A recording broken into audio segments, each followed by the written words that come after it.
Salut la gang de Saint-Joseph, et oui c'est encore moi Yannick, deuxième capsule cette fois-ci pour fabriquer du matériel de jonglerie. On va y aller avec les pailles. Donc pour fabriquer des pailles, je vais te donner trois façons de le faire. La première façon, on peut utiliser des bas. Si on utilise des bas pour faire les pailles, il nous faut bien sûr des bas qui sont quand même assez longs. Comme ça ici, donc souvent papa ou maman ils en ont dans leur tiroir. Par la suite, il faut que je mette un poids au bout du bas. Donc, qu'est-ce que je peux faire?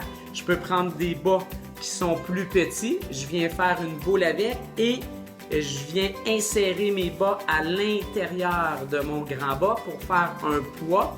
Et je me retrouve à avoir un paille que je peux faire tourner sur le côté. Donc, tu peux voir, je peux faire des croisés avant, je peux faire les croisés arrière.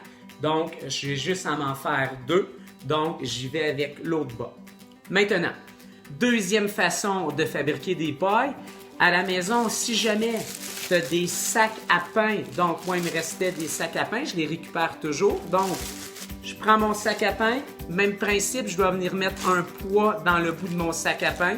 Encore une fois, je peux prendre deux paires de bas que je vais venir placer au fond du sac à pain, comme ça ici.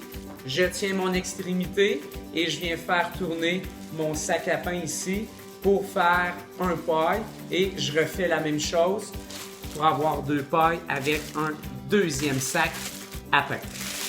Et une troisième façon de faire des pailles, les amis, on peut utiliser de la corde.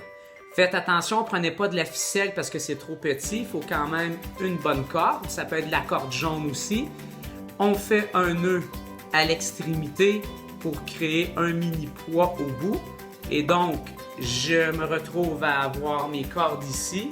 Donc, si ça fonctionne, ça fait la même chose que tantôt avec les bas. Ça me fait un paille et bien sûr, deux bouts de corde pour me faire deux pailles. L'avantage avec les cordes, c'est que c'est toi qui décides la longueur que tu veux les couper. Donc, tu peux faire des plus petits pailles pour te pratiquer et par la suite, t'en faire des plus grands.